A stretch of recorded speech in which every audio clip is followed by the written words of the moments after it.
Hey guys, tonight we are wandering into a desert where the silence isn't as silent as you'd think, because the statues themselves are said to whisper when the wind finds their hollow eyes and carved mouths.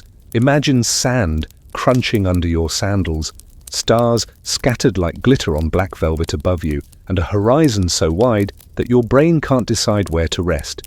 You tilt your head and you swear the rock ahead just sighs. Spoiler alert, you probably won't survive this journey if you insist on chasing every echo in the dark without sunscreen or at least a water bottle, but luckily, here in storytelling, you don't need either. So before you get comfortable, take a moment to like the video and subscribe, but only if you genuinely enjoy what I do here. And while you're settling in, why not post your location and the local time down in the comments? It's always a bit magical to see people from all over the globe drifting to sleep at once, each with their own background hum. Now dim the lights, maybe turn on a fan for that soft background hum, and let's ease into tonight's journey together. The desert air wraps around you like a loose, invisible blanket, warm on your skin, dry in your lungs. You trudge toward the valley of Al-Ula, a place tucked in the northwest of today's Saudi Arabia. It's been a crossroads for thousands of years, where camel caravans once carried incense, silk and precious stones across vast distances. Historians still argue whether its earliest role was simply commercial or whether it also functioned as a ceremonial waypoint, a kind of desert cathedral where travelers found more than water. Either way, you stand on a stretch of sand where more feet, hooves and paws have pressed than you can even imagine. The night is strangely alive. Every grain of sand seems to shift with a whisper, like someone dragging a fingertip across rough parchment. You keep walking, each step crunching until the outline of cliffs rises like a black wall against the sky. Somewhere in that rock are statues carved by hands long gone. Some say the Nabateans, yes, the same culture that built Petra, were behind much of it, though scholars bicker over whether earlier groups left the first chisel marks. If you squint, the ridges almost look like a procession of figures marching silently toward you. Your body slows, listening. The first sound comes not from your own steps, but from the cliffs themselves, a hollow moan, brief and low like air, whistling through an empty bottle.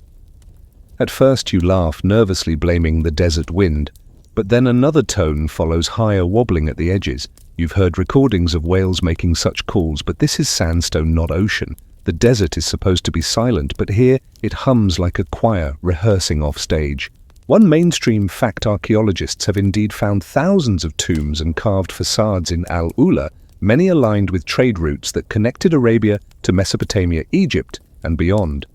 This was not an isolated spot, it was a hub, a node in a network. And yet as you stand here, it feels impossibly remote. The fringe detail creeps in from locals' whispers. Some elders swear that if you listen long enough, the statues tell you where to dig for water. Others insist the sounds predict sandstorms like a rocky weather app that doesn't need Wi-Fi. And maybe that's just as practical as believing in some invisible meteorological science if you've lived in the desert long enough. You climb a ridge, feeling the grit slip under your sandals. From here, the valley stretches out like a giant's handprint, curves of sand between rocky fingers. The moonlight paints the statues faintly enough to suggest eye sockets where wind funnels through. Your brain, tricked by acoustics, imagines one statue muttering to another as if gossip is older than writing. You'd roll your eyes, but then another gust threads the stone, and suddenly the desert sounds suspiciously like a crowd clearing its throat. You pause to drink from an imaginary canteen. Because come on, if you actually wandered out here without one, you'd be a fossil faster than the statues. The air smells of dust, chalk and something faintly metallic, like hot coins left on a windowsill. Your tongue sticks to the roof of your mouth, and you understand why ancient travelers built oases like temples. Survival here was always a tight negotiation with the elements. Then there again, another whisper, longer this time, stretched into what could almost be words if you were less skeptical and more sleep-deprived. You lean forward, ear cocked. Maybe the desert is mocking you. Maybe the rock itself has a sense of humor. Ah, another fool looking for secrets. Let's spook him. Still, the scientist in you, yes, even if you don't think of yourself that way, begins cataloguing possibilities. Could erosion have carved resonant chambers inside the sandstone? Historians still argue whether the builders intended these effects, deliberate acoustic engineering, or if the whispers are just happy accidents of geology. Either way, you're hooked. The night deepens, stars wheel overhead, older than any statue, older than any whisper. You sit on a flat, stone, legs crossed, feeling the cool, seeping upward into your bones. It's quiet now, the wind rests, but once you've heard the whispers, silence doesn't feel the same. It feels like someone holding their breath, waiting, and so do you. The caravan comes into view before you even notice the animals. What first catches your eye is the wavering lantern light bobbing in the darkness, like a little constellation fallen to earth. You walk closer, your feet dragging through sand that feels deeper than before, until the silhouettes of camels appear. They kneel patiently, tall shadows swaying each, carrying rolled mats, water skins and bundles that clink like pottery jars. At the front of this slow procession stands a map maker, a man whose robes look as faded and weathered as the paper he clutches in his hand. He lifts the lantern higher, squinting at you as though you've just walked straight out of one of his lines of ink. "Another traveler," he says with a weary nod, like he's not even surprised the desert delivered you here. His map, spread briefly against the lantern glow, looks more like a spider's web than a guide routes. Crisscross old trails fade into nothing, and tiny notes, scribbled in cramped script, run along the edges. If you lean in, you can see little annotations like "Oasis gone 12 years" or "Donkey ate last of figs here." Mainstream history reminder: Al-Ula sat right on the incense trade route, a lifeline stretching from southern Arabia through to the Mediterranean. Myrrh and frankincense tree resins burned in temples and perfumed in palaces were once more valuable than gold. The mapmaker knows this all too well. Every crooked line marks where merchants once passed, where soldiers marched, where envoys whispered deals. He tells you that some paths he draws only for memory because the desert long ago buried the towns at their ends. But his real reason for returning to this place isn't commercial, it's personal. Between creases in his parchment, he shows you a small symbol he's drawn repeatedly, a cluster of 3 statues shaped like people standing shoulder to shoulder. His voice drops lower, as though he doesn't want the camels to overhear. "I saw them once," he murmurs, "long ago as a boy. They moved." He catches himself quickly shaking his head. "No, not moved. Spoke. I thought I imagined it. But the sound has never left my ears." You laugh softly because it sounds a bit like that story you told yourself when the fridge made a weird groan in the middle of the night. Better to say it spoke than admit you're afraid of silence. But the seriousness in his eyes makes you hush. The quirky tidbit he offers comes when one camel snorts loudly, shaking its long jaw and spraying a little spittle onto the sand. The mapmaker smiles for the first time. "Even the camels hear them, I think. Sometimes they refuse to pass the statues unless I bribe them with figs." You imagine haggling with a camel, trying to talk it into moving forward, and the absurdity is enough to make you stifle a chuckle. The caravan begins to move again, slow and deliberate, as though the camels understand they're not just carrying supplies, but also secrets. The desert here looks endless dunes, stretching like frozen ocean waves, but the mapmaker insists he knows where he's going. He points to a faint notch in the horizon. There, he says, the valley mouth. The whispering will start soon. Historians still argue whether Al-Ula's valley served primarily as a funerary zone, its tombs carved with elaborate facades, or as a kind of living city carved into stone. Some argue that the tombs alone couldn't sustain the bustling life implied by the inscriptions. Others think the living and the dead simply shared space more comfortably back then. Your mapmaker doesn't bother with such debates. For him, the lines of his map matter more than arguments in lecture halls. The night air cools, suddenly a reminder that deserts swing between extremes, boiling by day, bone-chilling by night. You wrap your arms around yourself and watch your breath cloud faintly. Somewhere in the shifting sand you think you hear another sound, soft, airy, like words stretched thin. The mapmaker hears it too. His head jerks up. "Not yet," he whispers. "The wind is too weak. They're only stretching." His tone makes it sound as though the statues are yawning, waking up from a nap. The caravan trudges on. Your feet ache, but you're oddly comforted by the rhythm of the camel's steps, the creak of leather, straps, the occasional grunt. Every sound has weight in a place so empty. And then you notice how the mapmaker himself keeps glancing at his papers, fingers tracing the lines as if reassuring himself that the past hasn't slipped away entirely. The desert erases, but he redraws.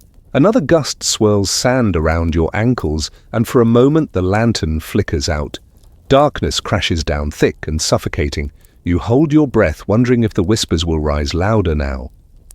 When the lantern sputters back to life, the mapmaker's face looks oddly aged, lines deepened by shadows.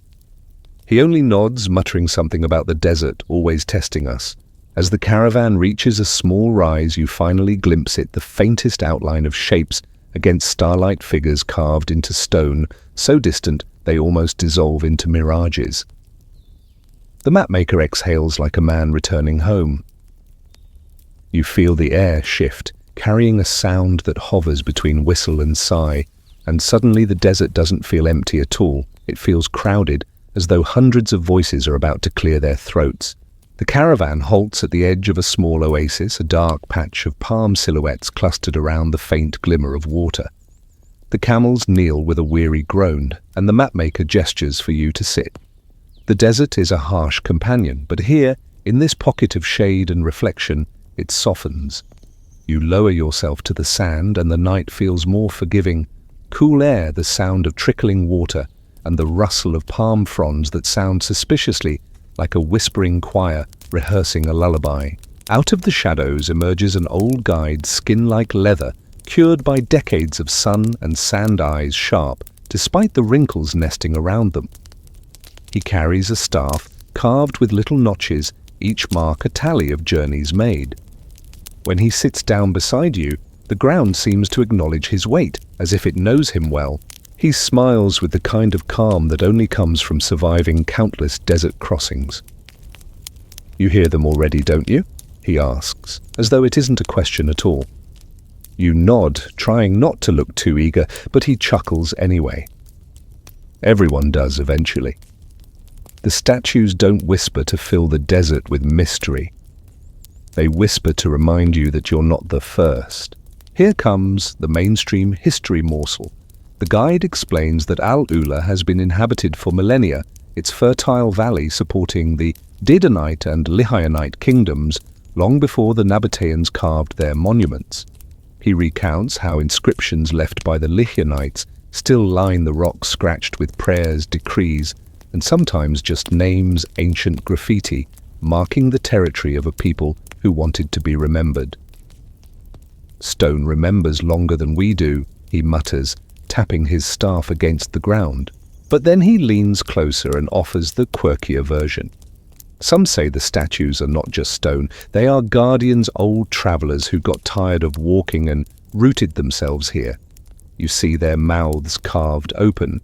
That's not art, that's breath, caught in mid-sigh. Sometimes they tell you where the wells are, sometimes they tell you stories you're not ready to hear.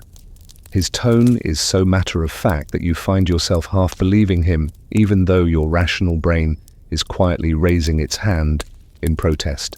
You glance toward the dark outlines in the distance, feeling the air push through them like a flute. The sound drifts toward the oasis and mingles with the rustling palms. It feels less like wind and more like a conversation in a language you should know but somehow forgot. You sip the cool water offered in a clay cup, and it tastes faintly of minerals and old stone, as if the desert itself had melted into liquid form. The guide watches you drink, his expression unreadable. "Careful," he says softly. "If you listen too long, you may not want to leave." He traces a line in the sand with his staff, drawing 3 figures with oversized mouths. "I was a boy when I first heard them. They told me a secret about my father's journey, something no one else knew. But I paid for it. I can no longer sleep without hearing their voices." Silence has become impossible. You tilt your head, half wondering if he's exaggerating. But then again, didn't you already catch yourself straining to hear something in the pauses between gusts? Isn't that silence already broken for you? Historians still argue whether the whispers are just natural acoustics bouncing around the sandstone cliffs, a product of erosion and clever wind tunnels, or whether ancient builders deliberately shaped certain features to enhance sound. Some evidence suggests the Nabateans and other desert dwellers understood acoustics well enough to stage performances or rituals that involved echo. But whether these statues were designed as instruments or stumbled into song by accident remains an open question. The guide, though, doesn't care much about academic debates. He cares about what he's seen. He tells you about a caravan years ago that ignored the whispers and pushed too far without rest. By morning they were gone, he says flatly. You ask gone as in lost. He shakes his head. Gone as in the desert swallowed them. Sand covers tracks quickly when the statues sigh. The breeze stirs again, threading through the cliffs in the distance. The palms sway in sympathy. The guide closes his eyes as though listening for instructions. You feel the urge to mimic him, and when you do, the whisper seems louder, like a secret rushing straight into your ear. It's just wind, you tell yourself, just wind, and yet you shiver. One camel interrupts the solemn mood by sneezing violently, nearly tossing its rider off when it jerks in irritation. The guide chuckles, the mapmaker groans, and you burst out laughing, because apparently even mystical desert journeys can be ruined by a camel with allergies. The sound feels good grounding, but when your laughter fades, the whisper lingers.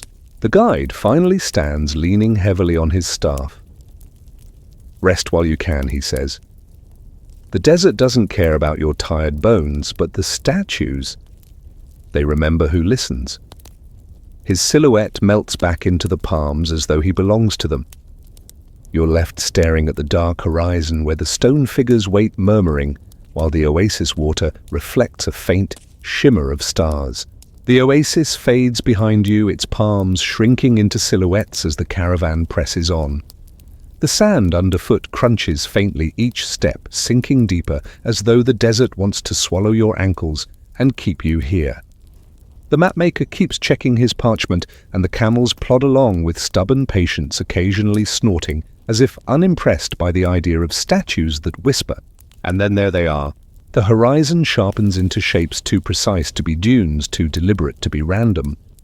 The moonlight catches edges, and suddenly the cliffs reveal their cargo-towering carved figures rising out of the sandstone, some half buried by drifts of sand, others looming clear and tall like sentinels. They stand in clusters, their faces angled toward the valley, as though forever keeping watch. The first glimpse is uncanny. You expect statues to sit in museums on pedestals with polite plaques. But here they breathe in the open air, life-sized and beyond their outlines merging with cliff walls as though the desert itself sculpted them. The wind picks up, slipping through hollow spaces. A moan lifts across the valley, low and mournful. Another gust and a higher whistle follows, spiraling like a flute's hesitant note. You squint, imagining two statues trading lines in a conversation too ancient for you to decode. The camels huff uneasily, shifting their weight, their ears twitching toward the sound. The mapmaker mutters, "There!" You hear it now. Mainstream history fact slides in here. The Nabateans, who flourished between the 4th century BCE and the 1st century CE, carved many such structures in this region, including tombs with elaborate facades. They were experts at merging stone with architecture, leaving behind monuments that survive long after the people are gone. But scholars still debate whether every figure you see here was Nabatean work. Some may belong to earlier cultures, their origins blurred by time and erosion.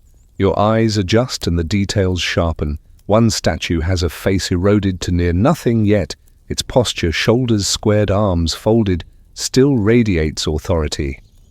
Another looks almost playful, its mouth wide, lips curling in a way that seems more mischievous than solemn. You wonder if the carvers intended these expressions, or if centuries of weathering simply turned solemn kings into pranksters. You'd almost bet money that the mischievous one winked at you. But then again, sleep deprivation makes gamblers of everyone. A fringe tidbit enters the scene. Some travelers once swore They saw lights flickering inside the hollow eyes of these statues, as if torches burned within their skulls. A mirage perhaps, or just stars aligned behind holes in the stone. Still, the rumor persists that the statues light themselves from time to time, as if checking whether anyone is paying attention. You glance twice just in case. Nothing. For now, the guide's words from the oasis echo in your ears. They are not just stone. And standing here, confronted with their sheer size, you can almost imagine each one leaning forward, bending its neck, ready to whisper directly into your hair. The sound swells again, bouncing between cliffs, weaving through gaps in ways that feel too intentional to be random. Historians still argue whether these placements were strategic for acoustics. Were the figures carved specifically at angles that would funnel the wind into notes like an enormous stone pipe organ? Or is this just geology playing tricks on human imagination? Standing in the valley, the debate feels less like an academic question and more like a dare. You cup your hands behind your ears, straining. A soft hiss snakes through. Maybe it's just the word stay. Or maybe you're projecting because your brain loves patterns even when they don't exist. One camel suddenly balks, refusing to move another inch. The poor beast sits down hard, snorting and shaking its head, and the rider nearly topples into the sand. You try not to laugh, but fail, snickering until the rider glares at you. The mapmaker sighs, pulls a fig from a pouch, and holds it out like a bribe. The camel naturally takes the fig with smug triumph before standing again. Apparently the statues aren't the only things in the desert whispering demands. The caravan moves closer, and you find yourself face to face with a giant. Its features are smoothed by centuries, but the outline of a crown remains faintly visible above its brow. The lips part just enough to let the wind funnel through, producing a drawn-out sigh that vibrates in your ribs. You place your palm on the stone, expecting cold, but it feels warm sunlight from the day, still trapped in its skin. A strange calm settles over you. It's unsettling because the desert should be hostile, threatening dehydration and endless miles. But here in the company of stone voices, you feel oddly accompanied, as if the desert itself is saying, "We've seen your kind before, you're not alone." The night deepens. Stars seem to multiply, as if eager to watch whatever you're about to do. You realize you're holding your breath, straining for the next sigh, the next whisper. And when it comes, a soft rising hum, you could almost swear it sounds like laughter. You stand before the first of them, close enough now to see the stone faces in detail, even in the dim silver of moonlight. Their features are softened, blurred, worn down by centuries of sandstorms and sun, yet each still carries a faint expression that tugs at you in different ways. One has brows carved in a stern, angular slope, like a teacher silently disapproving of your slouch. Another, its nose chipped away entirely, seems to grin with the hollow curve of its lips, as though amused at its own ruin. You step closer, tilting your head, and realize these aren't random faces. They were meant to be recognizable once, maybe kings, maybe priests, maybe just wealthy locals who wanted their selfies in stone long before cameras were a thing. Historians still argue whether they represent specific individuals or generic archetypes of power. Nobody can say for certain, but you can almost feel the pride baked into their stone posture, a pride that has somehow outlived the empires that paid for the chiseling. Your hand reaches up, brushing a groove where an eye should be. The sandstone is rough-pitted, and yet there's a surprising smoothness, where countless grains of sand have polished the surface like nature took over where sculptors left off. The stone smells faintly of dust chalk and something metallic, as though you're pressing your palm against a fossilized heartbeat. And then the sound returns. Not a moan this time, but a softer exhale that seems to emerge right through the mouth of the figure. You freeze. It's uncanny how natural it feels, like standing too close to someone who sighs into your ear. You fight the urge to say, "Excuse me, personal space." Here's the mainstream historical nugget in Al-Ula, and nearby Hegra Madain Salih. Hundreds of tombs are carved directly into the cliffs, their facades decorated with columns, lintels, and symbolic ornaments. Many include stylized human figures at the entrances, guardians carved to stand eternal watch. Scholars believe these statues once bore sharp detail hair eyes clothing, now mostly erased. Yet traces remain enough to suggest a once vivid realism. A quirky tidbit slips into your mind courtesy of some eccentric traveler's diary. Early explorers in the 19th century claimed that when they looked at these statues by lamplight, the shadows moved independently, as though the figures had other plans once darkness fell. Some swore they caught statues trading places overnight. Of course, those explorers were often dehydrated, half-delirious, and possibly drunk on dates and goat's milk, but still, it's a juicy image. The map maker watches you carefully. Don't stare too long, he says. You raise an eyebrow. Why? He shrugs as though the answer should be obvious. They'll stare back. You almost laugh at the melodrama until you notice the way the shadows of the faces really do seem to shift as the lantern flame wobbles in the wind. One moment the stern one looks down its nose at you, the next it seems to angle toward the map maker, as if judging him instead. The play of light shouldn't feel personal, but it does. Historians still argue whether these statues were meant purely as decoration or whether they held ritual significance. Some theories suggest that particular facial expressions were linked to funerary beliefs, that a stern face might ward off intruders, while a smiling one welcomed ancestors. Others think the variation is just artistic flair, no deeper meaning.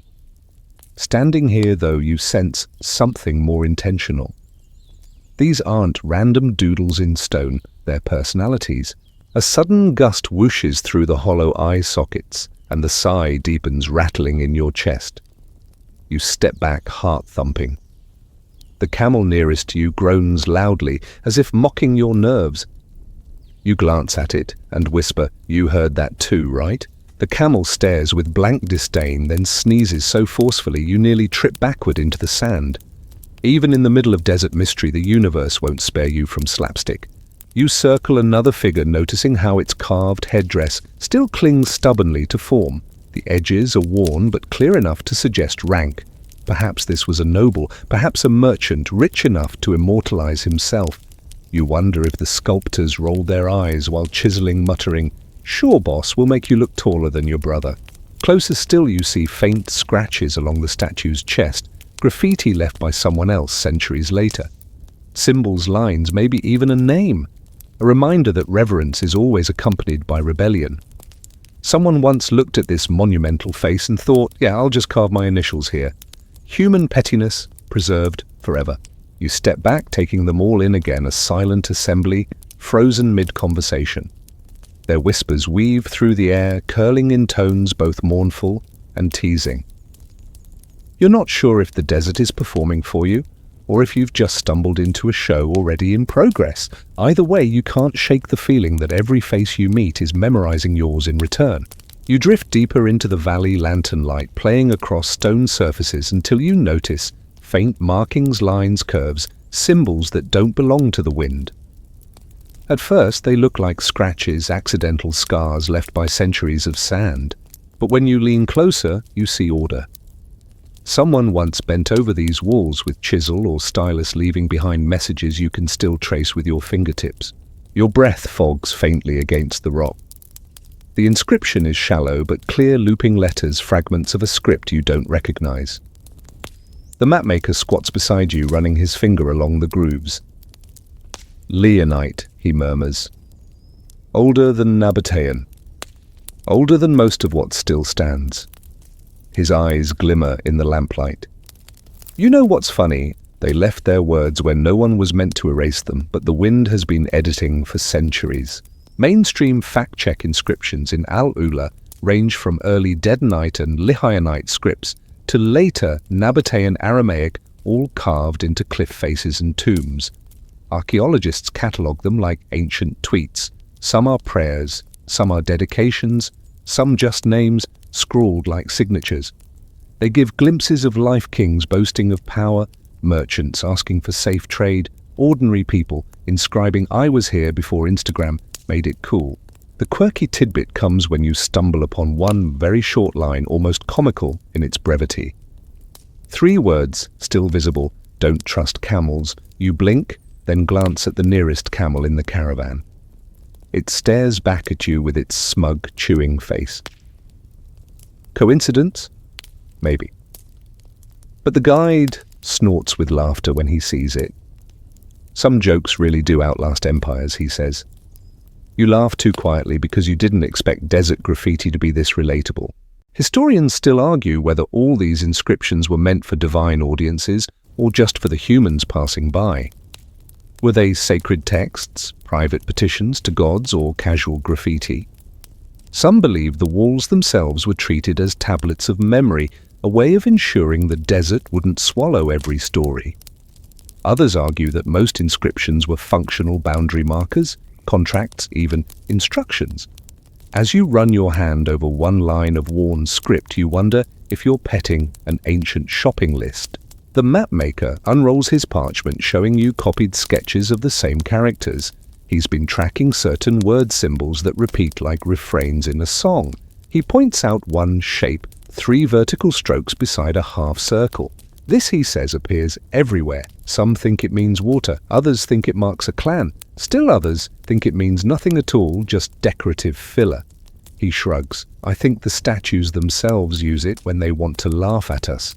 The sound rises again through the cliffs, a whistle that dips low then swells like a sigh, rolling down a corridor. You pause mid-scribble, half convinced the carving just hummed in your ear. The archaeologist in you, the one you didn't know you had, wants to record it all, compare the sound to the shapes, decode some impossible code. But the sleep-deprived traveler in you just wonders if you should have brought earplugs. One camel chooses this moment to belch loudly, startling the rider and sending everyone into muffled chuckles. The timing is suspiciously perfect, almost as if the animal had been waiting for the dramatic pause. You shake your head, muttering comic relief, and press on. Another inscription catches your eye, etched higher up. A human figure with arms, outstretched lines radiating from its head. Is it a god, a king, an ancient doodle of someone having a really good hair day?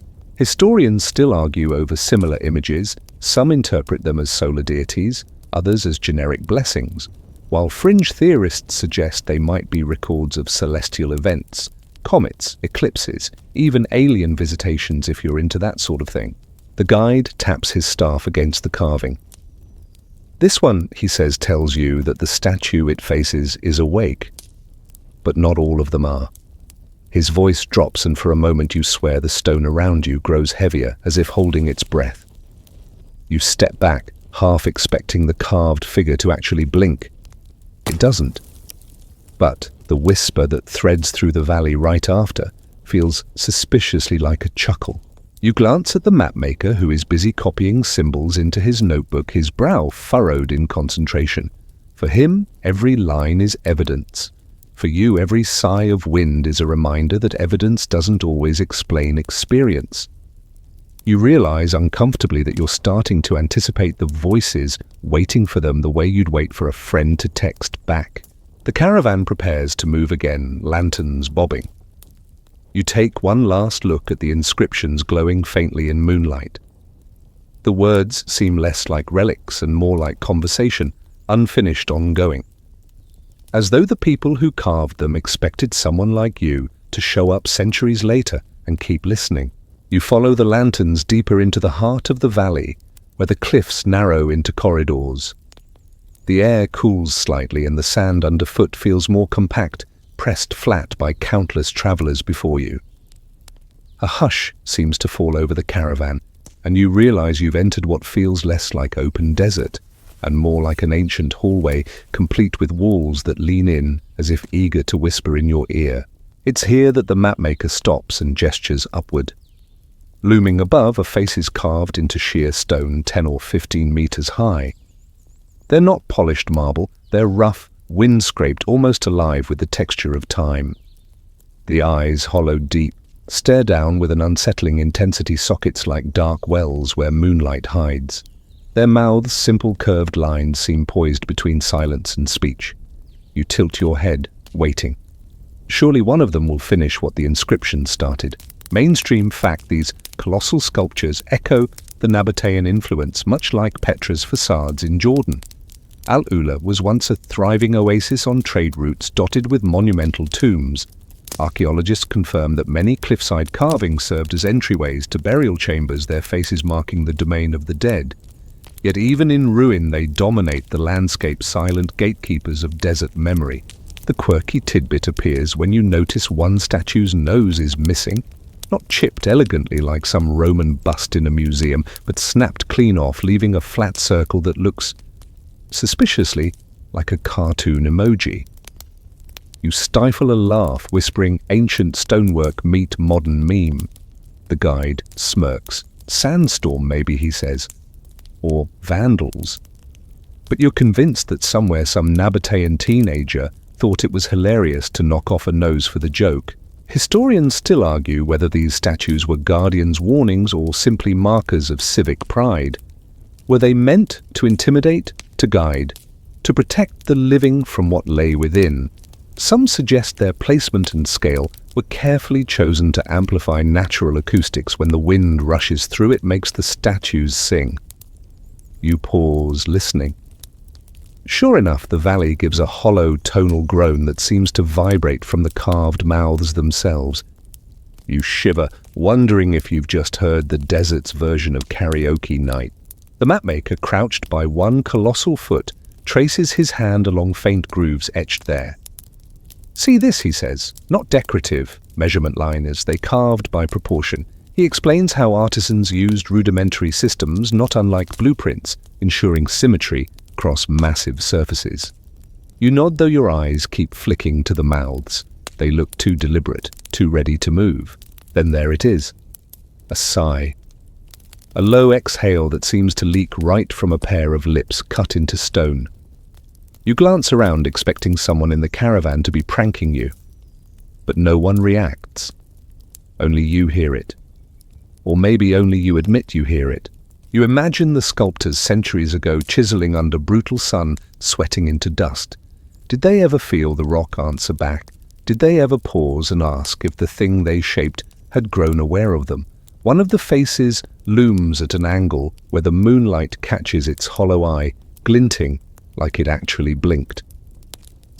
You remind yourself, stone doesn't blink. Still, you can't help but mutter, "If it sneezes, I'm leaving." The guide chuckles, though he doesn't ask why. He leads the group onward, but you keep glancing over your shoulder.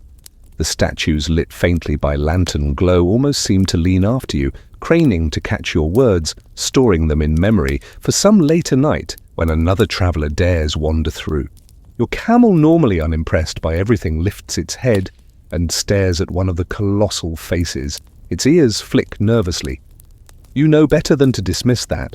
Animals don't waste nerves on imagination. You whisper, "Yeah, I see it too." The camel spits in response, which is as close to solidarity as you'll get. By the time you exit that corridor of guardians, your skin buzzes with a mix of awe and unease. The statues don't just stand, they participate, silent performers in a play staged by wind and time. And you realize with a tired smile that you've been drafted as their latest audience. The caravan pushes into a wider chamber of rock where the walls give way to unexpected hollows. These aren't tomb facades or towering statues, but caves, open mouths in the sandstone shadows, thick and black as ink. You dismount, curiosity pulling harder than caution, and step toward the largest of them. The lantern light wavers across the interior, revealing shapes that don't quite look natural. Inside, the cave walls shimmer faintly with mineral deposits, like someone scattered stardust across the stone. But what draws your eye are the carvings etched deep into the surfaces, spiral stick figures, strange, interlocking circles. Unlike the inscriptions outside, these look older, rawer, as if chiseled in haste or passion. Some figures stretch with elongated limbs, arms raised skyward. Others crouch animal-like, their eyes nothing but hollow dots. Mainstream fact Al-Ula contains rock art dating back thousands of years, including depictions of hunters' livestock and ritual scenes. Scholars recognize them as some of the earliest evidence of settled life in the Arabian Peninsula, where people herded goats and cattle long before formal kingdoms rose.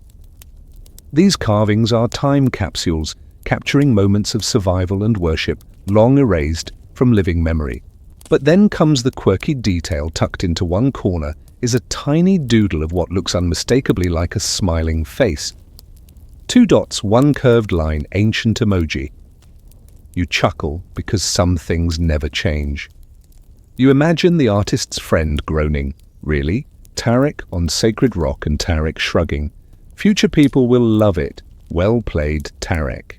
Historians still argue whether the elongated figures represent actual gods, shamans in ritual dress, or simply stylized humans. Some say the spirals mark astronomical events, early calendars scratched into stone. Fringe theorists, always eager to stir the pot, claim the interlocking circles prove ancient people saw things in the skylights and shapes they couldn't explain. Whether celestial phenomenon or ancient imagination, the debate continues in whispered tones at conferences. The mapmaker kneels, brushing sand away from a carved line. "Look closely," he says. "These figures aren't random. They follow the contours of the rock, almost like the artists thought the stone itself was alive and they were just revealing its story." He leans back, eyes gleaming. Maybe they weren't making art. Maybe they were listening. A breath of wind funnels into the cave, carrying a low hum that resonates through your chest. For a moment, it feels like the carvings themselves are vibrating, their etched lines trembling with sound. You freeze, unsure whether it's acoustics or something else entirely. The camel outside lets out a nervous bleat, and the guide standing at the entrance mutters a prayer under his breath. You force yourself to breathe, your gaze landing again on the smiling doodle. Somehow, it grounds you. If people could joke here thousands of years ago, maybe the whispers aren't dangerous, just dramatic. Still, you step back toward the light, unwilling to let the stone faces in the dark claim more of your attention than they already have. Outside the valley, air feels fresher, cleaner, almost like an exhale after holding your breath too long. The statues loom in the distance, but you can't shake the feeling that the caves are their hidden mouths muttering secrets no one fully understands. And as you rejoin the caravan, you realize you're walking not just through history, but through a library where the books talk back, though not always in a language you want to hear at night. The valley begins to stretch wider again, the cliffs softening into rounded slopes that guide the caravan toward a cluster of ruins. You catch sight of stone foundations, low walls tracing the outlines of ancient homes or temples. The desert has swallowed most of it, but enough remains to remind you this was once a city alive with markets, laughter, and maybe the occasional argument over who stole whose goat. The guide motions for silence. You obey, though the only sound is the crunch of your sandals in the sand. Then you hear it, the faintest echo of voices, not from the caravan, but from somewhere deeper. The tone is not words, but rhythm, like chants, bouncing back and forth across the ruins. You tilt your head. The acoustics of Al-Ula are notorious. Every cough can sound like a choir if the cliffs catch it right. But this doesn't sound like coincidence. It sounds like a conversation carried across centuries. Mainstream fact: Al-Ula was once Dedan capital of the Lihyanite kingdom. Historical records describe it as a hub of trade and religion, where caravans from Mesopotamia, Arabia, and even distant lands converged. Temples stood here. Priests performed rituals and sacrifices. Grain animals, maybe even more, were offered to unseen powers. These stones witnessed prayers older than most civilizations alive today. Quirky tidbit: archaeologists once found a small carved altar here with traces of burned resin, the ancient equivalent of scented candles. Imagine a priest muttering solemnly while half the congregation secretly thinks, frankincense, nice choice. You grin at the idea that worship smelled a lot like spa day. Historians still argue whether the chants that once filled this city were purely religious or also civic. Were people invoking gods or just shouting announcements across the market? Some suggest the priests orchestrated rituals specifically to manipulate the valley's acoustics, making their voices sound larger than life. Others argue that such echoes happened by accident, later mythologized into whispers of gods. Standing here, you're not sure which version feels stranger, divine manipulation, or accidental reverb worship. The mapmaker pauses to sketch a broken column. He tells you how Dedanite inscriptions mention a moon god named Wad and another deity, Du-Gaibat, associated with hiddenness and absence. Think about it, he says, eyes glinting, worshipping the hidden, the absent, the thing you can't see but can hear. You swallow because that sounds uncomfortably close to what you've been experiencing all night. As if on cue, the air shifts and the chanting grows louder for a heartbeat before fading back into silence. The hairs on your arms rise. You whisper, "That wasn't us." The guide just shrugs the way you'd shrug at a particularly nosy cat, annoyed but resigned. One camel snorts so loudly it echoes off the walls, producing a perfect duet with the phantom chant. The caravan erupts in muffled laughter, the tension broken. You shake your head, muttering, even the animals are auditioning for this desert choir. But deep down, you know the joke is a cover, the sound is real, and no one wants to admit how much it unsettles them. The ruins fade into shadow as the caravan presses on, leaving you with the sense that the city hasn't died at all. It just learned to whisper more quietly. The path bends toward a plateau, and you notice torches flickering ahead, older than your caravan's lamps, burning steady despite the breeze. For a moment you think another group must be camped here, but as you climb higher, you realize the flames sit in iron bowls lodged into the cliffside. No living hand tends them. They burn on their own, impossibly, as if the desert refuses to snuff them out. The mapmaker stops and mutters something you can't catch. His face looks pale in the glow, as if he's been waiting for this moment and dreading it all at once. The guide simply bows his head and lets the caravan rest. Your camel, usually indifferent to firelight, refuses to kneel. Its nostrils flare and you catch the acrid tang of something not quite smoke resin perhaps, or the ghost of old sacrifices. Mainstream fact fire played a central role in many Arabian rituals. Evidence shows that sacred flames, often fueled by imported resin and oils, were maintained at temples, acting as eternal beacons. Traders on the incense route would have recognized them instantly, associating firelight with both divine presence and safe passage. The quirky tidbit comes when you notice a small, charred object in one of the bowls. It looks suspiciously like bread. You squint. Yes, a lump of ancient dough carbonized into rock. The guide chuckles softly. Offerings, he says. But sometimes perhaps just bad bakers. You grin despite the tension, picturing a priest setting down half-burnt flatbread and calling it holy. Eternal flame, eternal toast. Historians still argue whether these cliffside fires were symbolic offerings or practical lighthouses for caravans. Were they truly eternal flames, stoked night after night by temple attendants? Or were they natural gas vents that happened to ignite and impressed the locals? The debate continues, but here, under their strange glow, the question feels almost irrelevant. The flames whisper in their own way, tongues of light bending toward you like curious listeners. You take a hesitant step closer. The heat isn't harsh, it's almost soft, like standing in the glow of an oven on a cold morning. But when the wind shifts, you hear something beneath the crackle, voices faint but insistent, weaving through the fire's hiss. Not words, tones layered and echoing like a chorus you can't fully decipher. The mapmaker scribbles furiously, drawing flame shapes and marking the cliffs. He mutters, "The statues face this place. They feed the voices." You want to ask him what he means, but your throat feels dry. Maybe it's the heat, maybe it's the thought that the statues outside are leaning toward this plateau, craning to hear what the flames are saying. Then an unexpected interruption. One of the camels ambles too close and sneezes directly into a fire bowl.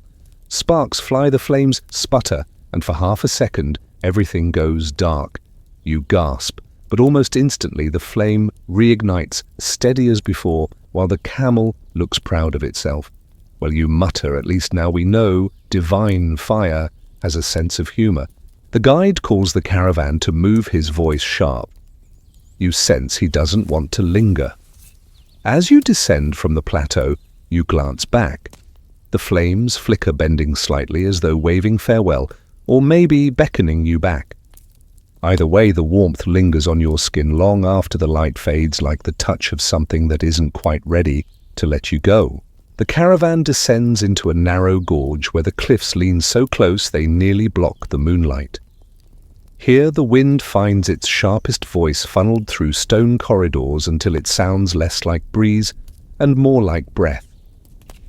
You feel the cool air brush your neck in slow exhalations, as if the statues themselves have leaned forward just to whisper directly to you. Your footsteps echo against the walls, doubling back until you can't tell if you're hearing your own stride or someone else's following in sync. The guide raises a hand, warning for quiet, but silence doesn't help. The gorge is alive with murmur, low overlapping voices weaving like threads of conversation. Mainstream fact: Al-Ula's natural formations amplify sound in uncanny ways. Travelers in antiquity wrote about valleys where a single shout could multiply into many returning from different directions.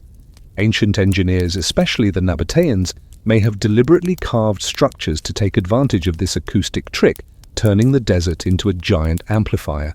The quirky tidbit hits when a stray goat no one knows where it came from wanders into the gorge. It bleats one loud cry, and the cliffs repeat it half a dozen times at different pitches. The poor goat stares around, bewildered, as though 6 invisible siblings have joined the conversation. The caravan bursts into muffled laughter, and even you can't resist whispering, "Goat chorus 10-10." Still, the gorge feels less threatening now, as if the stone is capable of comedy as much as menace. Historians still argue whether the ancients mistook these echoes for divine voices, or whether they fully understood the physics and simply wove it into ritual. Some inscriptions even reference the responding ones possibly describing these very cliffs. Were they god spirits, or just sound bouncing back? The debate continues, though the wind tonight seems eager to take credit for the mystery. The mapmaker presses his ear against the stone, his face lit with fascination. "Listen closely," he says. Not every echo repeats the same. Some bend, some add. He demonstrates by whispering a single word, "water." The gorge answers in a stretched, almost melodic tone, "Water." You shiver. It feels less like repetition and more like reply. You test it too, muttering, "Hello." The cliffs give it back, layered, overlapping, until it sounds like 3 different people greeting you at once. One voice sounds higher, one lower, one strangely tired. You laugh nervously. Guess the desert's social tonight. A camel decides to contribute, groaning loud enough to rattle your bones. The echo multiplies it into a choir of unhappy camels. Everyone groans back, though you can't help but imagine ancient priests using these very tricks, turning a single chant into the sound of a multitude. You wonder, if you'd lived here 2,000 years ago, would you have believed gods were speaking through the cliffs? The gorge finally opens, releasing the voices back into the wide night. Yet as you leave, one last whisper curls past your ear. It isn't your word returned, nor the goat's bleat, nor the camel's groan. It's something new, something in a tongue you don't recognize. You glance over your shoulder, but the gorge is just dark stone and sand. The guide doesn't wait. He urges the caravan forward, and though you keep your head high, you know the gorge has memorized your voice now, and maybe, just maybe, it plans to use it again the next time someone wanders through. The caravan climbs a gentle slope, and you find yourself entering an open expanse where the night sky presses low, almost close enough to touch. The stars blaze with an intensity city eyes rarely see. Thousands scattered like spilled salt, stitched into constellations you half recognize and half invent. The statues stand scattered here too, their silhouettes outlined in silver, gazing upward as though in eternal stargazing duty. You pause, craning your neck. It's easy to understand why ancient people looked to the heavens for answers. The desert strips away distractions, leaving only sand below and endless cosmos above. If you were born here centuries ago with no Wi-Fi and no streetlights, wouldn't you also believe the sky was a scripture written for you to decipher? Mainstream fact archaeological studies confirm that Nabatean and earlier Arabian cultures aligned certain tombs and monuments with celestial events, solstices, equinoxes, the rising of bright stars like Sirius. The heavens weren't just background decoration. They were calendars, compasses and omens. Farmers planted, caravans departed, and rituals commenced, all by watching the skies. Quirky tidbit: one particular star cluster, the Pleiades, appears again and again in inscriptions. Some desert communities called it the Little Goats, which makes perfect sense until you remember the goat back in the echoing gorge. You grin, whispering cosmic goats. Now that's a brand I'd buy. Somewhere overhead, 7 faint stars twinkle in mischievous agreement. Historians still argue whether these alignments prove deliberate astronomical knowledge or whether later observers read too much into coincidence. Were the ancients true sky mappers, proto-astronomers, marking solstices with precision? Or did they just say, "Hey, this star looks cool, let's line up the doorway"? The debate continues with no shortage of passionate voices on either side. The map maker lies on his back notebook, forgotten, pointing out patterns with a finger. See that Orion, always hunting, never catching. And there the curve of the scorpion. The ancients carved them into story long before ink ever touched papyrus. His voice softens. Maybe the statues whisper because they're jealous. They can't move, but the stars do. Night after night, always dancing. You recline too, letting the sand cradle you like a lukewarm mattress. The silence is immense, broken only by faint camel grumbles. One particularly loud snort coincides perfectly with a shooting star streaking across the horizon. Everyone laughs as if the camel had just granted someone's wish. You chuckle, muttering new zodiac sign, Camelus Major. And then, just as you're about to sit up, you hear it again, a hum rising not from the earth this time, but from the sky itself. A vibration that seems to descend with starlight, as though the constellations are speaking in tones too deep for ordinary hearing. You feel it in your chest more than your ears. The statues around you tilt toward the heavens, their mouths parted in perpetual listening. The guide lights incense, letting the smoke curl upward, offering scent to stars as though feeding them. The mapmaker whispers something about cosmic contract, stone below sky, above humans caught in between scribbling notes nobody asked for. You smile faintly. We're the nosy neighbors of the universe, aren't we? Lying there watching the Milky Way sprawl across the night, you realize why people once believed gods traveled these skies. And you realize too that maybe the statues whisper because they're still trying to join the conversation. The caravan drifts onward until you find yourselves among crumbled walls and toppled columns, the remnants of some forgotten temple complex. The stones lie half buried in sand, yet their arrangement suggests purpose. Wide steps ascend to nowhere, fragments of carved capitals hint at grandeur, and the ground underfoot feels heavier, as if memory itself lingers like gravity. Your lantern swings, casting light across a series of carved reliefs along a fallen lintel. Figures march in procession, men, women, animals, all heading toward a central shape that looks part throne, part altar. Their faces are eroded, but their postures still convey reverence, arms raised in unison.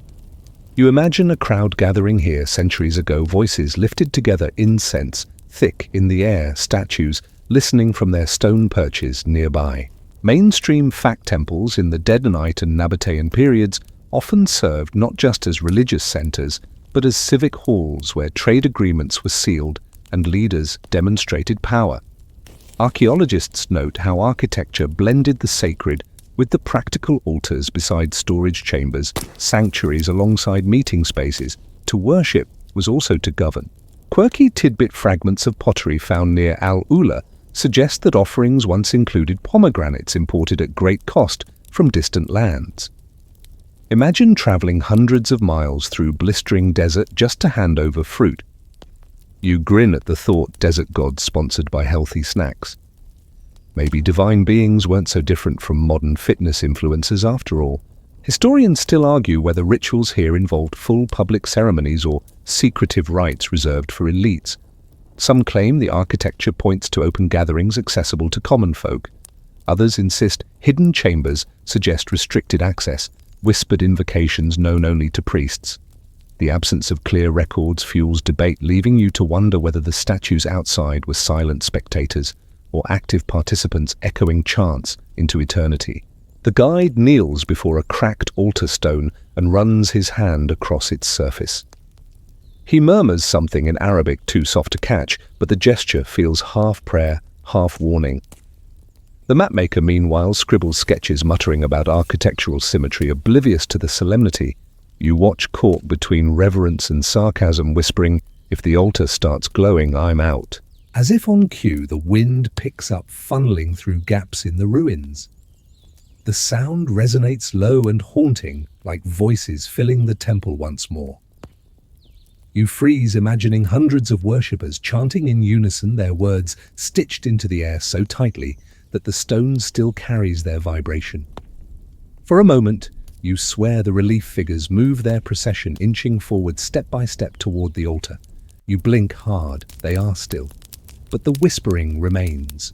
Then, comic relief, one camel lets loose the loudest, rudest bray you've ever heard.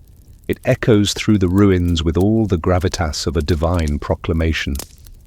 The caravan erupts in laughter, and you can't resist quipping, "Ladies and gentlemen, the high priest has spoken." Somehow, the tension breaks, and even the ruins seem to exhale. Still, as you leave the temple behind, you can't shake the sense that something unfinished lingers here. Like a ritual paused mid-sentence, waiting for a voice, maybe yours, to complete it. And though you laugh with the others, a small part of you listens for the altar to whisper back. The path narrows as the caravan presses deeper into the valley, the cliffs rearing higher, their surfaces catching moonlight in pale streaks. The air cools, and every breath feels like inhaling stone dust mixed with memory. It's here in the canyon's throat that you stumble upon a different kind of relic, not a temple or tomb this time, but the faint outline of what appears to be an ancient workshop. Low walls curve into semicircles, and scattered shards of broken tools lie embedded in the sand. Bronze chisels dulled to blunt edges, stone mallets split down their handles, fragments of measuring cords now brittle as spider silk. You run your hand across the ground and feel the grooves of half-finished carvings, as if someone dropped their tools mid-strike and never returned. Mainstream fact archaeological surveys at Al-Ula show evidence of stone carving workshops where artisans prepared blocks for larger monuments. These craftsmen were highly skilled, shaping sandstone with precision that still baffles engineers today. Some argue that the echoing acoustics of narrow canyons may have served as natural amplifiers, allowing masters to direct their apprentices with only whispers that carried like shouts. Quirky tidbit among the tool fragments, researchers once found what looked suspiciously like a child's toy, a tiny carved camel no larger than your thumb. You chuckle at the idea of a stonemason sneaking in some creative doodling during a lunch break, or maybe an apprentice leaving behind their practice project. It's oddly comforting, a reminder that even in ancient times, people probably carved a few desk toys when the boss wasn't looking. Historians still argue whether these workshops functioned year-round or only during specific seasons when caravans passed through and commissioned new monuments. Some point to the wear on the tools as proof of constant labor. Others insist the scale of the ruins suggests short bursts of intense activity tied to ceremonial or trade events. The guide stoops, picks up a chipped chisel, and blows sand off it. He presses it into your palm without a word. The metal feels cold, impossibly heavy for its size, like it carries centuries of silence. You imagine the last hands to hold it calloused steady, belonging to someone who could coax life out of stone with the patience of a saint. Your own grip feels clumsy, and you mutter, "Yeah, probably wouldn't trust me with a hammer either." As the group moves on, the canyon walls begin to close, until the path resembles a hallway lined with statues, each one eroded into vaguely humanoid shapes. In the moonlight, they seem to lean toward you, listening. The acoustics kick in again, the faintest whispers bounce off the cliffs, layering on top of one another, until it feels like a crowd murmurs just out of sight. The effect is eerie, but mesmerizing. One of the younger porters laughs nervously and says, "It sounds like gossiping grandmothers. You can't resist chiming in. Great, now I'll never unhear that. Thanks for cursing me with eternal stone aunties." The others chuckle, but the truth is you sense something else, like the cliffs themselves carry the voices of the artisans who worked here, their strikes and sighs fossilized in sound. You pause, lingering behind the group. The moonlight catches the faint groove of a half-finished statue. Its eyes carved deep, but its mouth left open, unfinished, as if it had been meant to speak. You whisper aloud, "What were you going to say?" For a moment you think you hear an answer, but it's only the wind brushing past your ear.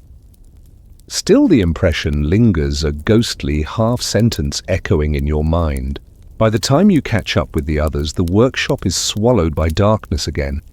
It feels as though the desert has pulled a curtain over the scene, hiding the tools, the toys, and the whispers, until the next dreamer wanders this way. The caravan slows as dawn begins to creep over the desert, painting the cliffs with the faintest blush of pink and gold. After so much wandering among ruins, tombs, temples, and half-finished statues, you find yourself in a clearing where the sand feels oddly smooth underfoot, as if centuries of footsteps have polished it into a natural floor. It is here the guide tells you that the ancients once gathered to listen to the statues, to the cliffs, to each other. You sit cross-legged, the pack animals resting nearby, their sides rising and falling in the cool morning. The silence here is different, not empty, but expectant, like a hall, just before a concert begins. You notice how even your breath sounds amplified, as though the air wants to hold on to every small sound you make. Mainstream fact, Al-Ula's valley has long been a crossroads where caravans, pilgrims, and entire civilizations paused to rest. Inscriptions from different languages, Aramaic, Nabatean, early Arabic, still dot the cliffs, proof that voices from many cultures once mingled here. The statues were not merely decoration, but silent witnesses to a constant flow of human stories. Quirky tidbits, some of those inscriptions are less profound than you'd expect. Archaeologists have translated phrases that read suspiciously like "ancient graffiti X was here," or the equivalent of "nice weather today." You grin, realizing that across thousands of years, people still can't resist scribbling their names where they don't belong. One carving even seems to brag about how fast a camel was the ancient version of a car enthusiast, flexing their horsepower. Historians still argue whether the so-called whispering statues were ever truly believed to speak, or if the phenomenon was just clever use of acoustics amplified by ritual storytelling. Some scholars claim priests deliberately staged ceremonies so the echoes created the illusion of divine speech. Others argue that worshippers themselves projected meaning onto the natural sounds. Either way, the line between faith and physics has always been blurry in this desert. The guide signals for silence. He sets down his staff and closes his eyes, and everyone follows suit. At first, all you hear is the quiet shuffle of sand under shifting weight, then a distant bird's cry. But slowly a murmur begins soft weaving through the air. It isn't anyone in the group. It's the cliffs, the statues, the valley itself. The sound rises and falls like breath, like words, just beyond comprehension. You feel your skin prickle, your mind filling in what your ears can't quite decode. You could swear you hear name stories, maybe even advice, though part of you knows it's only the desert playing tricks. Then one of the camels sneezes, violently shattering the moment. Everyone bursts into muffled laughter, shoulders shaking. As you try to stay respectful, you wipe your eyes and think, leave it to a camel to ruin divine revelation. And yet, perhaps that's the point, the sacred and the ridiculous, always walking side by side. When the group regains composure, the whisper fades. The statues remain silent again, their open mouths holding secrets they may never share. You rise, dust clinging to your robes, and realize the journey has circled back, not to an answer, but to a question. Were the whispers real, or were they only echoes of your own searching thoughts? As the sun lifts higher, you feel the desert slowly shifting from night's hush to day's glare. The statues gleam in the growing light, and you sense that they are not finished speaking. Maybe they never will be. Now, as the first full rays of sunlight pour over the cliffs, you allow yourself to lean back against the warming stone and close your eyes. The long journey through Al-Ula's whispering statues has wound its way through tombs, temples, workshops, and canyons, each one carrying fragments of stories too vast for a single night. And yet the desert never shouts, its voice always hums, just low enough to be mistaken for your own drifting thoughts. You let your breathing match that rhythm, now steady and slow. Inhale, feel the air, cool your chest. Exhale, let the weight of the ruins, the tools, the inscriptions all fall away. The statues remain where they have always been, carved by hands you will never know, gazing into horizons that outlast every traveler. But in this moment you are allowed to share their silence, as though they are keeping watch just for you. The laughter of camels, the chants of pilgrims, the murmurs of stonecutters, these sounds blur together into one soft chorus that drifts towards sleep. Each whisper you imagined becomes less about mystery and more about comfort, like the low hum of a lullaby without words. Your body sinks a little deeper into stillness. Muscles unwind, thoughts unspool, and even the desert winds seem to grow gentle, brushing across your cheek like a cool hand. You are safe here within stone that has witnessed millennia, within whispers that mean no harm. And as your eyes grow heavier, the statues fade from sight, their forms dissolving into the soothing blankness of dream. Whatever secrets they hold can wait until morning, or perhaps forever. Rest now, the desert keeps its watch.